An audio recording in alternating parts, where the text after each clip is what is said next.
I'm having problems, my problem let me reach out. Looking at this bottle, having nothing but doubt. Don't wanna drink, but it keeps coming around and around and around.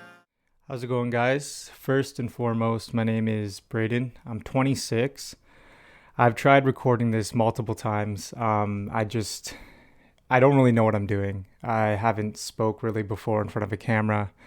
I just got this microphone, but I made this channel recently. It's called Sobering Up, and I thought, um, since I am currently in sobriety, that I would start making some episodes, kind of like a podcast type thing where I would talk about my story, give any advice that I have so far, any things I notice along the way, that might help someone else early in sobriety or that's struggling to get sober. So I guess I'll start by telling you a little bit about my story, kind of what it was like, what happened, and what it's like now. I started drinking when I was 17 years old. It would just be either at a cottage or at a friend's house here and there. It wasn't anything too crazy, but even at those times I realized that I would drink to excess most times. I never thought much of it at the time. So as the years went on, I turned 19, and that's when the drinking kind of picked up. I would go out every weekend, sometimes twice a weekend, Friday nights and Saturday nights. And that was every week. And I would get really drunk every single time I went out. I'd be usually the drunkest, making an idiot of myself, saying dumb things, doing dumb things. Just, I'd wake up the next day and just, like not remember what I did the night before. And that was a regular occurrence.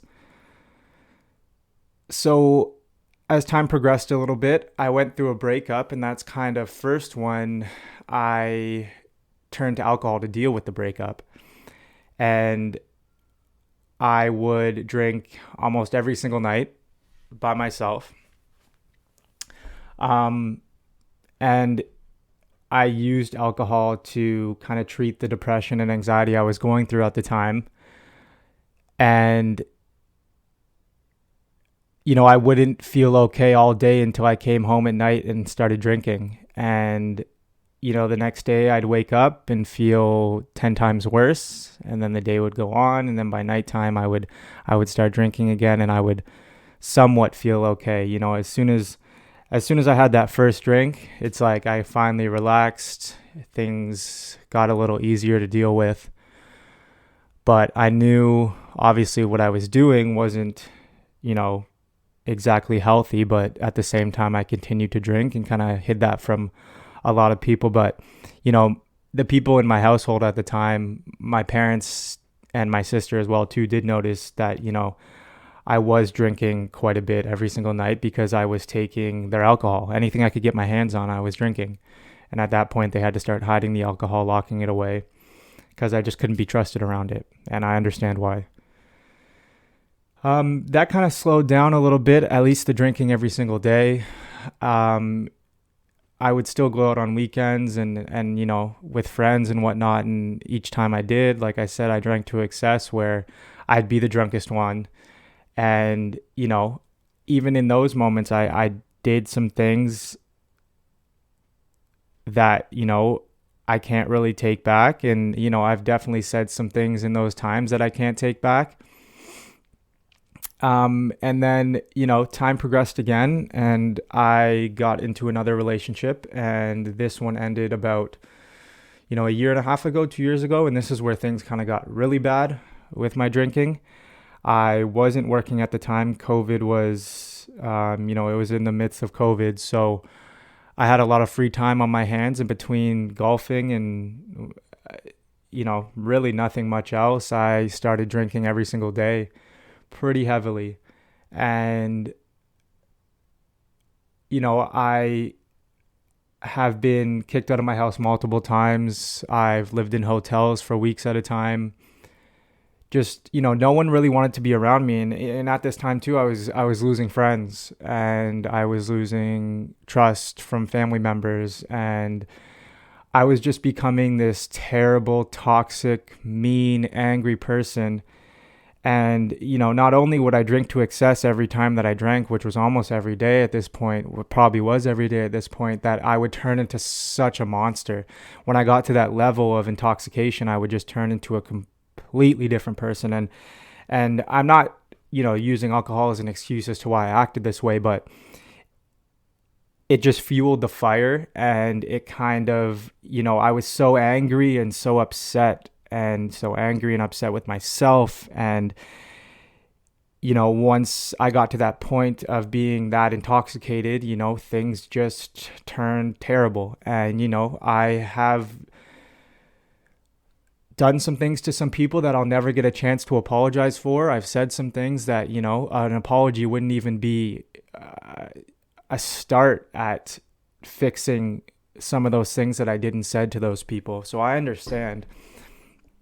But it's kind of it's something that I have to live with to this day. And I still struggle with that because now being 2 months sober, a little over 2 months sober, and I just see things so differently. And so many things have changed in such a small period of time that it's just I won't get to apologize to those people. And that's okay, I guess. But all I can do is really sit here and face the mistakes that I made and the choices that I made, and learn from them, and try to be a better person every single day. But around this time too, in January of this year, myself and now my current girlfriend, we had a child together. He was born 5 weeks early. We had a little boy. His name's Levi. So that was a blessing. But even in these moments, even in the, he was 1, 2, 3 months old, I was still drinking at this time. And it finally got to a point where I realized a lot of things, but, one of the things I realized was that I don't want to cheat him out of a proper father figure, a proper dad, the dad that I knew I could be if I stopped drinking. I couldn't be that type of dad if I was still drinking at the time. And I didn't want to have him see that as he grew up and, realize things. I didn't want the narrative to go like that. So that was one of my driving forces to quit. And, he's still my driving force to stay sober. As much as it's, starts with me and ends with me, has a big part in my sobriety so far. So around March is when I first went to a detox center, a local detox center. I spent 4 days there. I wasn't allowed my phone at the time. I did some of the programs that they offered. I, spoke with other people that were in there detoxing from other substances, alcohol, drugs, whatever it may be. And it was a good 4 days. I learned a lot about myself in a that really short period of time. And eventually I was released and I got to come home. My mom was nice enough to let me come back home. And things were okay for a little bit. I ended up getting a job. And, as any addict knows, you think you always have something under control and you think you can moderate your addiction. And that's what I thought. So I thought maybe I'll only drink on weekends. But, that just spiraled very quickly. So I would, go out on weekends, and then that eventually turned into drinking every day again. And at this point, my job was suffering. I was suffering mentally, physically. I was kicked out of my house again. And it just was such a toxic point in my life that eventually, I was sick and tired of being sick and tired. So I had checked myself into the mental health and addictions facility at the Ajax Hospital, and I spent a week there. And it was probably one of the best weeks of my life in the last little bit. I met some amazing people that I'm still friends with today, the nurses and doctors. were great. They helped me deal with, any symptoms I had, withdrawal symptoms, as I was coming off of the alcohol. And I attended as many programs as I could when I was in there because I wanted that stay to mean something. I wanted to, get the most out of it because I wanted to have the best tools and be in the best scenario once I came out of that hospital to, maintain sobriety and get on with my life and you know, change as a person and, give myself the best chance to, remain sober. So eventually I was let out of that facility, and, my mom let me come home. The amount of chances she's given me is insane because I wouldn't give myself those kind of chances if I was her. But, she did because I'm her son and, she loves me, and that's what moms do. So, ever since I've left that hospital, my life has changed significantly in such a positive way. And that's just through maintaining sobriety. Now, I'm not here to preach anything about being sober. I'm just here to tell you about my story. And, if anybody can take anything from it and that is struggling and, wants to talk to me or has questions, then, that's what I'm kind of here for. That's why I made this channel and I want to make these videos. Sobriety has been amazing for me. It's changed my life completely. It's changed my mindset. It's changed everything. It's made my relationships with my family so much better. It allows me to be the dad that I know I could be and what my son deserves. It allows me to be a good boyfriend to my girlfriend. It allows me to be a good friend. When I was drinking like that and I was going through such a terrible time, I lost everybody almost. I pretty much did lose everybody. And I'm still struggling with, gaining some friends back to this day. And I understand why completely. I like I said, I did and said some things that, may not be able to ever be fixed. But, I'm trying, and I hope people do see that. But, like I said, I'll continue to try and I'll continue to push forward and be sober, or live a sober life and be the best person I can be. Now these videos are kind of gonna be going forward. I'm gonna be as real as possible. I'm gonna be, as blunt as possible because I'm not gonna sit here and feed you guys bullshit and stuff like that. That's really not what I want to do. But, I just thought, using my sobriety, I thought maybe, as amazing as my life has been lately, I thought maybe I'll use my sobriety for another outlet and, start these videos and talk about it.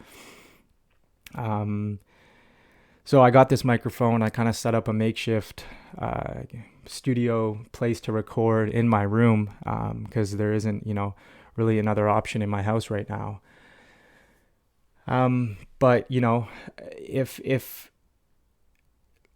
if you guys are interested in listening to what I have to say going forward and you have any topic suggestions, please let me know. I do have a few ideas about what I would like to talk about.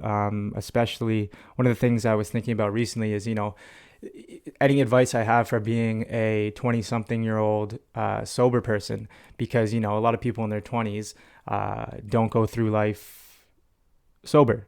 And, sometimes, you think you may not be able to have fun again, or, you'll miss out on certain events, or you don't want to go certain places, or friends are scared to ask you to come to certain things because there's alcohol involved. Now, these are all things that, I'll have to deal with, and I have dealt with. And that's just what comes with being sober, but I wouldn't trade it for anything in the world. My life has changed greatly since I've been sober these last little bit. I believe it's 72 days now.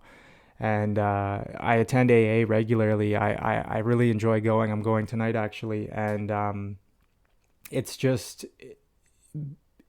my life recently. It's been great. It's been the best it's been in a very long time, and I'm happy to say that. And I know one of the reasons it's the best it's been in a while is because I'm sober. And that's why I continue to go forward being sober, because I want to live the best life possible for me. And, that's what hopefully I'm going to do. So if you guys do like this video, please leave a like, subscribe if you want to see more. If you have any questions or anything you want to talk about, leave a comment. One thing I will say is that, I'm happy to be here. I'm happy to be sober. I appreciate you guys listening to me. And we'll see you guys in the next one. Thank you.